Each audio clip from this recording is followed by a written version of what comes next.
Bismillahirrahmanirrahim. Assalamualaikum warahmatullahi wabarakatuh.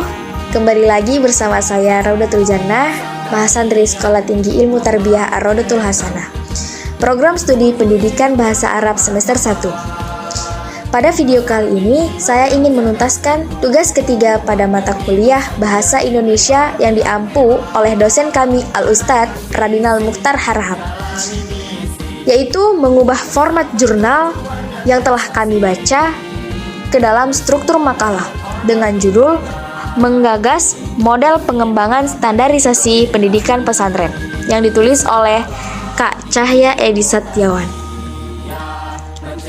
Prakata Alhamdulillah wa syukurillah, sepenggal kalimat yang sepatutnya kita ucapkan sebagai bentuk syukur kepada Allah Subhanahu wa Ta'ala, telah memberikan nikmat yang tak terhitung.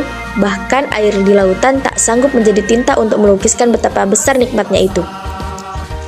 Salawat bersulam salam tak lupa disanjung sajikan kepada baginda alam, panglima perang yang gagah berani, Muhammad Sallallahu Alaihi Wasallam. Dengan juang dakwah yang penuh siksa dan kepedean, beliau berhasil membawa kita ke zaman yang dihiasi dengan keimanan dan keilmuan. Sebelumnya, saya ucapkan terima kasih kepada dosen pengampu yang siap siaga membimbing kami, terus mendorong kami agar mengerjakan tugas dengan sungguh-sungguh dan sepenuh hati. Dengan makalah ini, saya diberi kesempatan besar untuk melatih tulisan serta mengembangkan bakat menulis yang baik dan benar. Segala kekurangan dan kesalahan dalam makalah ini, saya siap menerima masukan dan kritikan dari dosen pengampu pada mata kuliah ini. Pendahuluan, latar belakang masalah. Kolot, sistem pendidikannya tidak berkembang. Materi ajarnya tidak ada revisi dari tahun ke tahun. Itu-itu saja. Cibiran yang selalu menghantui dunia pesantren. Tulisan ini ingin menepis cibiran pedas dari masyarakat awam yang melek wayang akan hal ini. Padahal, pesantren memiliki andil besar dalam perkembangan generasi muda bangsa di masa lalu. Bahkan, kemerdekaan Republik Negara Indonesia tak lepas dari peran kaum sarungan itu. Pesantren juga sebagai ibu atau induknya para penguasa. Kebanyakan pemimpin-pemimpin besar terlahir dari rahim pesantren. Dengan adanya perubahan sosial yang begitu pesat sebagai akibat modernisasi dan kemajuan ilmu pengetahuan dan teknologi atau IPTEK, pesantren di era digital menjadi potret pergerakan dan perkembangan pendidikan Islam. Pesantren juga merupakan corak khas dalam pendidikan Islam. Gambaran asrama sekarang tidak sekuno tempat yang terkesan pendidikan tradisional. Pesantren sudah memperbarui sistem pendidikannya seiring perkembangan zaman. Banyak pesantren yang tumbuh menjadi semi modern seperti pesantren Darussalam Gontor. Bahkan hari ini di Sumatera Utara tumbuh pula pesantren modern yang ramah teknologi seperti Al-Azhar Asy-Syarif Sumatera Utara. Sistem pendidikannya menerapkan pengembangan keterampilan ilmiah yang dikombinasikan dengan teknologi canggih, menggunakan pembelajaran terkini berbasis iPad Education, maka otomatis pesantren sudah memiliki standar kualitas yang ideal di era digital ini. Masalah yang akan kita bahas adalah: pertama, apakah hakikat pendidikan pesantren? Yang kedua, apakah tipologi dan problem mendasar pendidikan pesantren? Yang ketiga, bagaimana output ideal pesantren masa kini?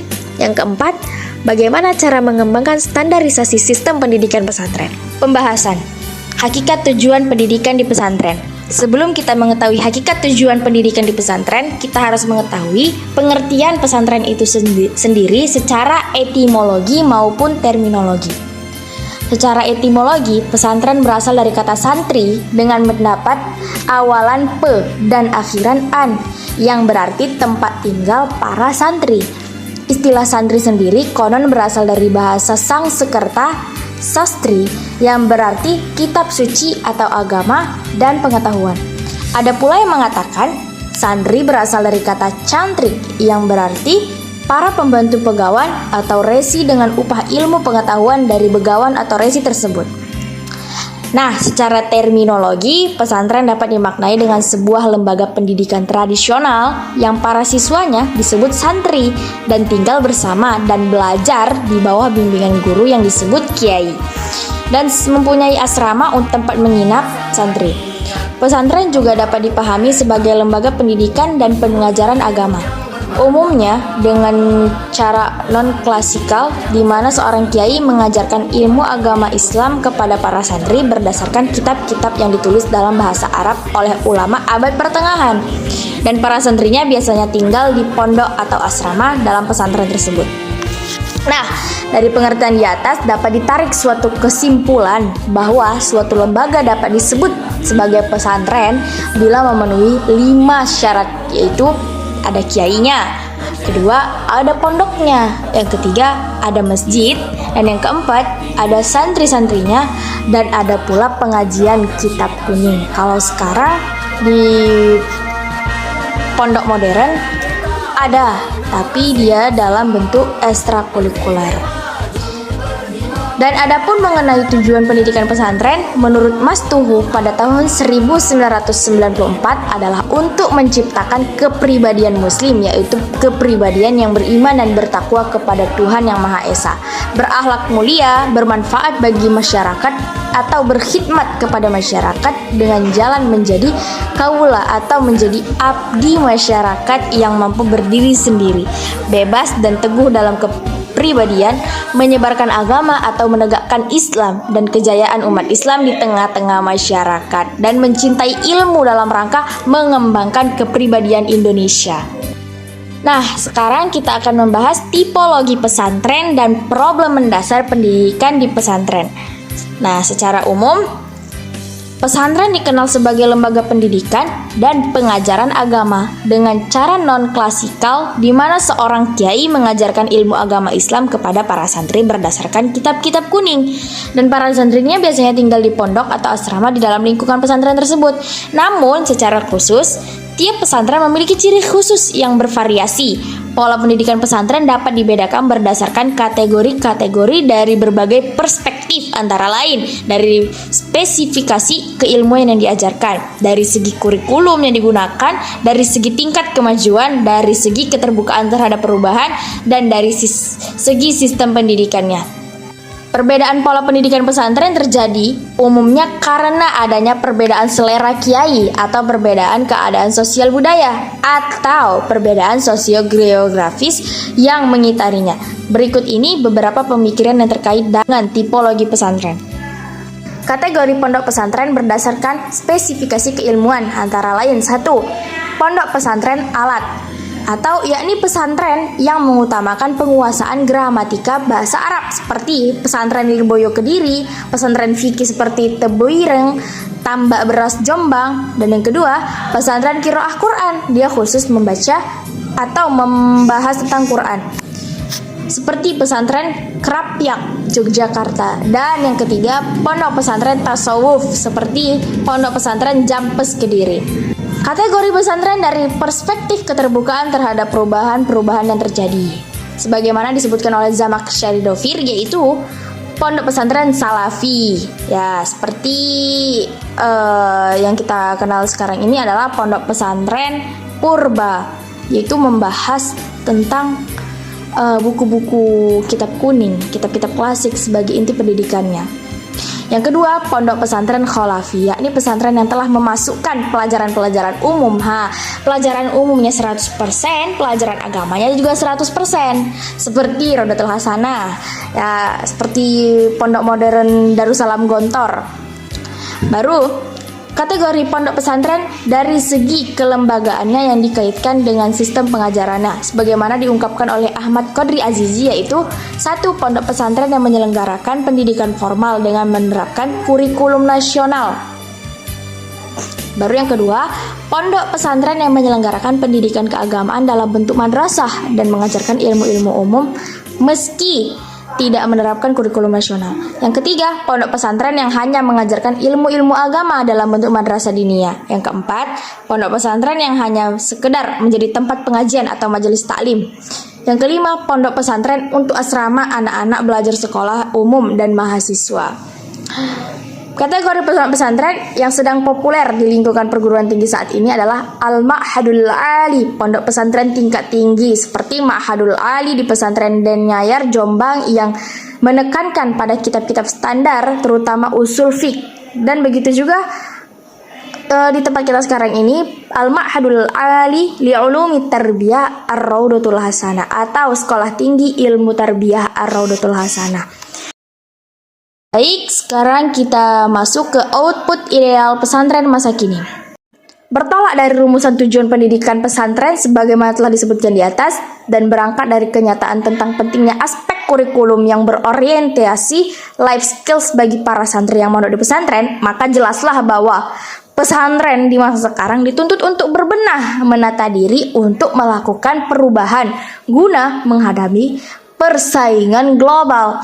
Namun perubahan dan pembenahan yang dimaksud tidak boleh meninggalkan nilai-nilai positif pesantren yang justru menjadikannya lulusan ora iso ngaji, tidak pandai membaca Al-Quran dan kitab kuning.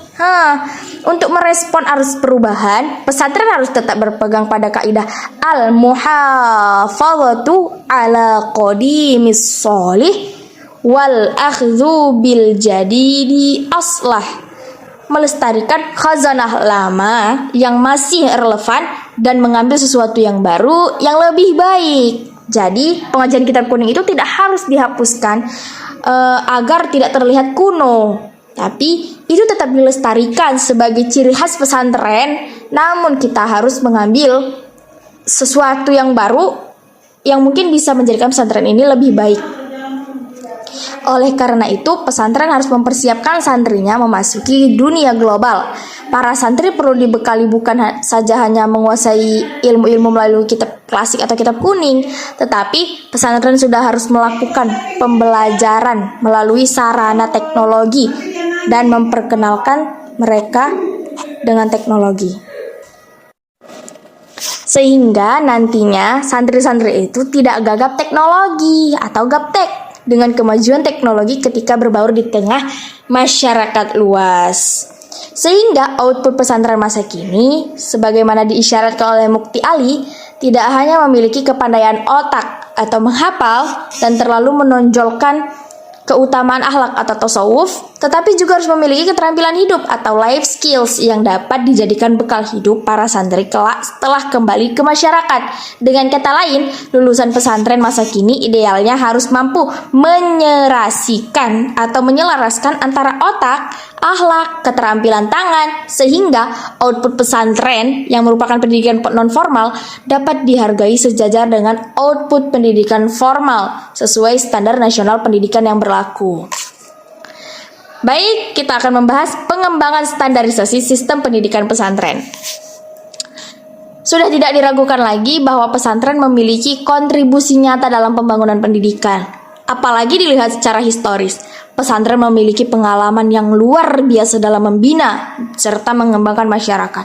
Bahkan, pesantren mampu meningkatkan perannya secara mandiri dengan menggali potensi yang dimiliki masyarakat di sekelilingnya. Baik, tulisan ini bersumber dari Mukti Ali dengan judul buku Peranan Pondok Pesantren dalam Pembangunan yang terbitkan di Jakarta oleh PT Pariyubarka pada tahun 1974 dan Ahmad Syar'i Filsafat Pendidikan Islam yang diterbitkan oleh Rineka Cipta tahun 2010 dan Ahmad Tafsir Ilmu Pendidikan dalam Perspektif Islam yang diterbitkan di Bandung oleh Rosda Karya pada tahun 2001 dan Jamaluddin Malik Pemberdayaan Pesantren yang diterbitkan di Yogyakarta oleh Pustaka Pesantren pada tahun 2005 dan Marwan Saridjo Bunga Rampai Pendidikan Agama Islam yang diterbitkan di Jakarta oleh Amisco pada tahun 1996 dan Minhaji Inovasi Pendidikan dalam Perspektif Pesantren atau Studi tentang Pola Inovasi Sistem Pendidikan di Pondok Pesantren dari Jurnal Lisan Al-Hal volume 6 nomor 1 pada Juni 2014 dan Mujamil Komar Pesantren dari Transformasi Metodologi menuju Demokratisasi Institusi yang diterbitkan di Jakarta oleh Erlangga tahun 2002 baru Nurkolis Majid Bilik-bilik pesantren sebuah potret perjalanan yang diterbitkan di Jakarta oleh Paramadina pada tahun 1997, Zamaksyari Dovir, Tradisi Pesantren Studi tentang Pandangan Hidup Kiai, yang diterbitkan di Jakarta oleh LP3S pada tahun 1983 dan bersumber dari Nur Hayati, Jamas Dinamika Pendidikan Islam di Indonesia Pasca Kemerdekaan yang diterbitkan di Jakarta oleh Raja Wali Pers pada tahun 2009 dan yang terakhir bersumber dari Sujono Prasojo, Profil Pesantren yang diterbitkan di Jakarta oleh LP3S pada tahun 1982. Baik, mungkin ini saja pengubahan format dari jurnal ke makalah. Saya harap saya dapat berkomitmen untuk mengerjakan tugas ini dengan sungguh-sungguh. Mungkin ini saja. Terima kasih. Wal akhir, assalamualaikum warahmatullahi wabarakatuh.